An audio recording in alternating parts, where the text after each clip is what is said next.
Okay, so today we have an exhaust issue on the car.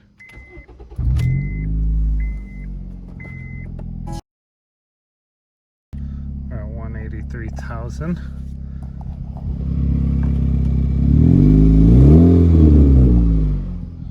So it sounds like a race car, but it quiets down after you drive it for a while.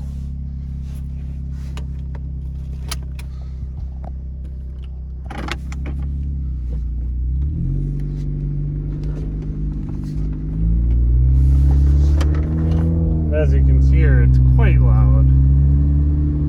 Pretty good exhaust leak.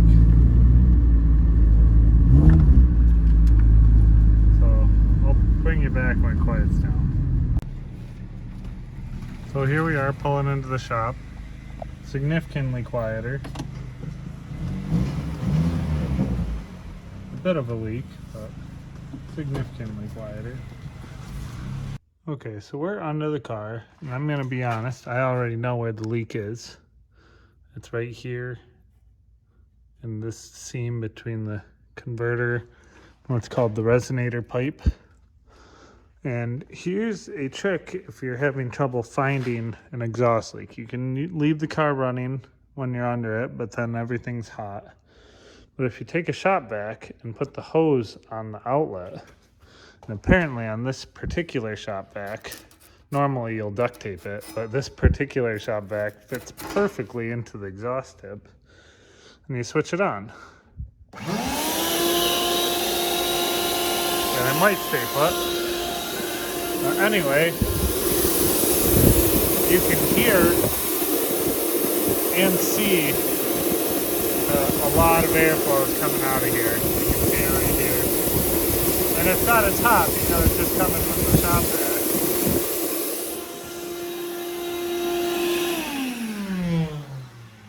But that is a good way to check for small leaks when you're just, and then if it's a really small leak, you get some soapy water, as Chris Fix uses, and just spray it on there.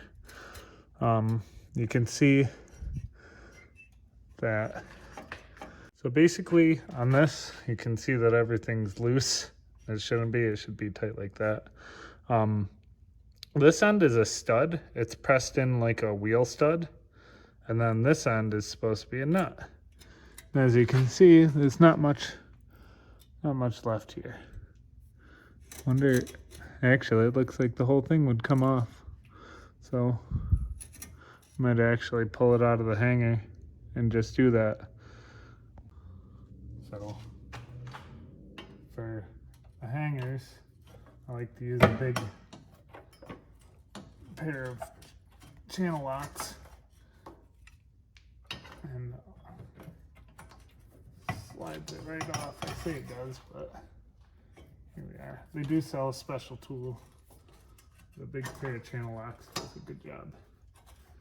So we got that. Fair enough. Yeah. So it's not too hot. So we're just gonna pull that down. And I'm actually curious what the gasket on this looks like. A little spot for a gasket right there. So we're gonna try to get these studs out and we'll see what happens. The first thing I want to try is just cleaning things up. Wonder if I can get this pipe to rotate out of the way. I'm gonna pull off the hanger, the next hanger down, and hopefully that'll help me get this pipe out of the way. There. Oh, that's kind of out of the way. Gonna come up here with the wire wheel.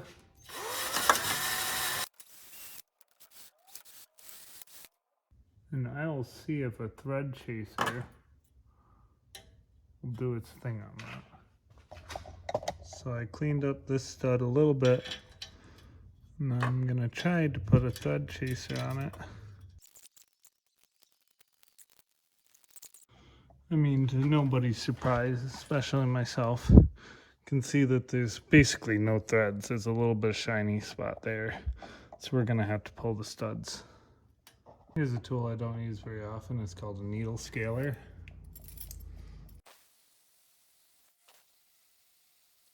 I'm only working on one stud at a time because I'm not sure how successful this whole project will be.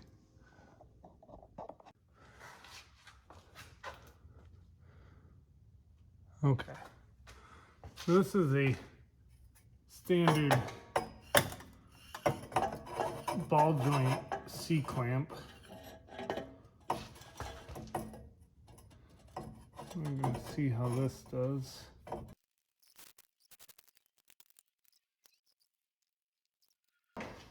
Okay, so we will give an air hammer a try. Just hit it a couple times.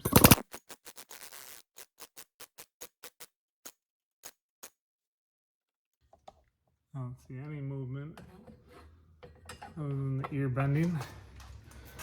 So next we'll try a bit of heat. So we got it hot with the acetylene. Now hopefully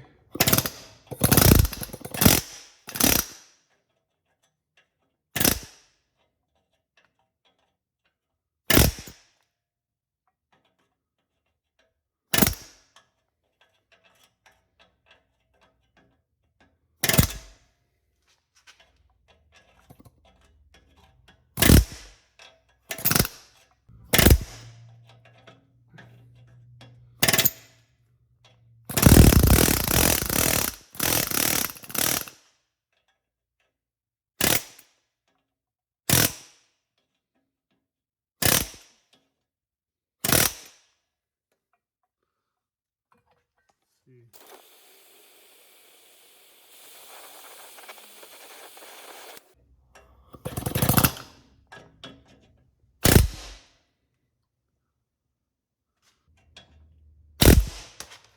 There we go. There's one.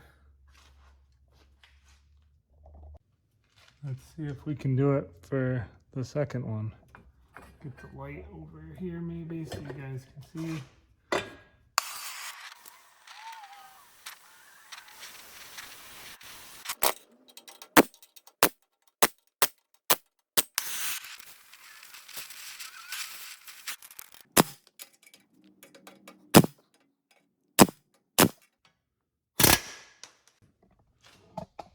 Should probably get them hotter.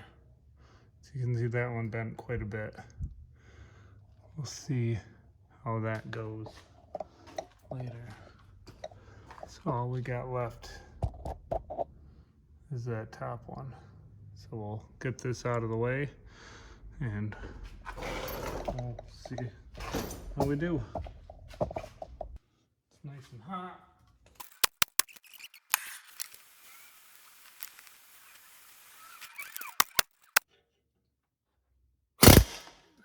There it goes. So there's the 3 studs that have popped out. Okay, now that the studs are out, I'm gonna rehang this hanger. Once again, the giant, you get it started just a little bit.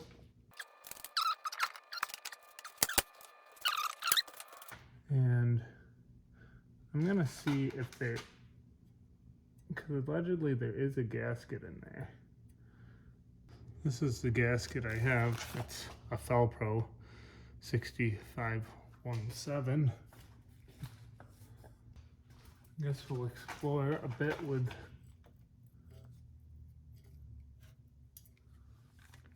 a pick.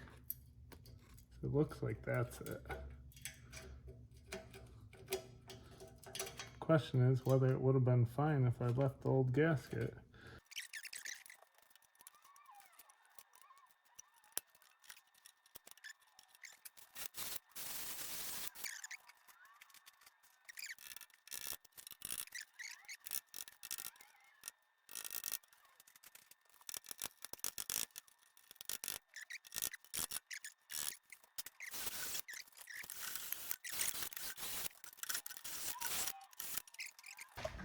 So That's what the other side looks like. It's just flat, taking off the big gobs of rust.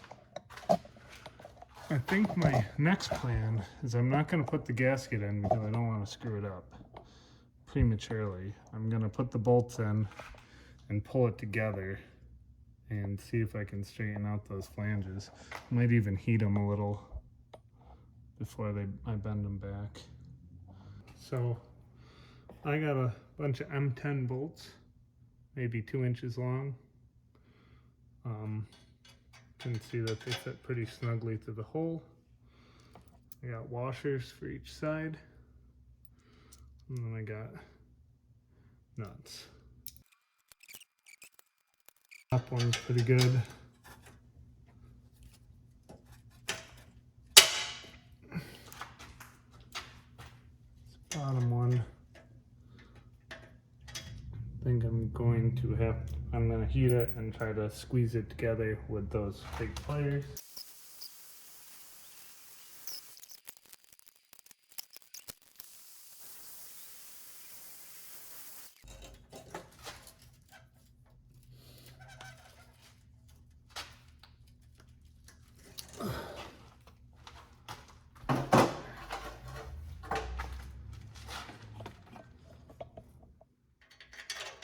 Nice, okay.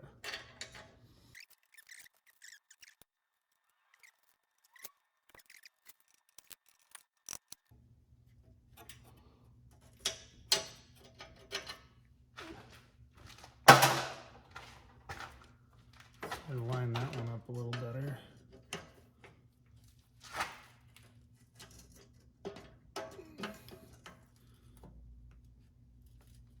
There we go.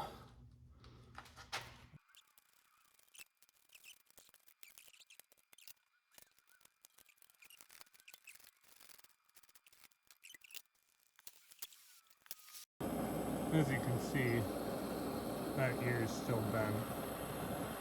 We'll put some heat right there.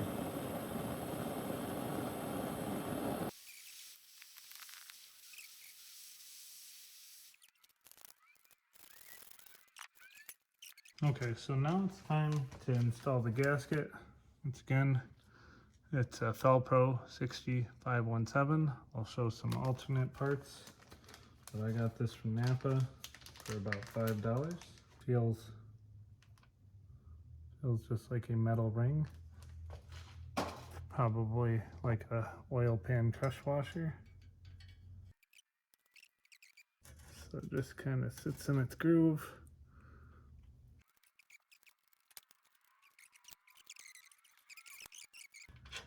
Okay, so the gasket's in there. And I'm going to try to tighten everything somewhat evenly.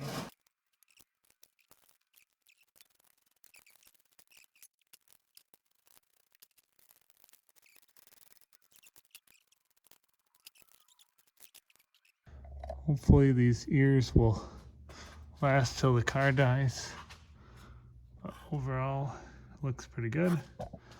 And let's go ahead and do the vacuum test, since I still got it jammed in the tailpipe. So we got our vacuum going. Put it down with some soapy water.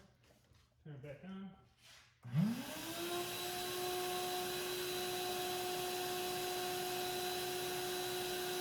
There's just a little bit of bubble in there. I don't know if this is a good idea or not. So we're gonna go give it a first start. It might just need to get hot. And that should fill up with soot anyway.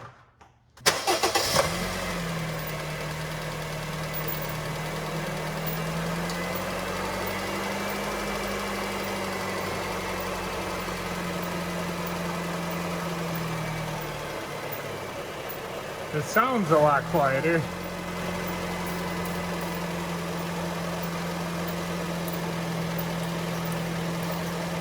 I don't see any bubbles right off the bat.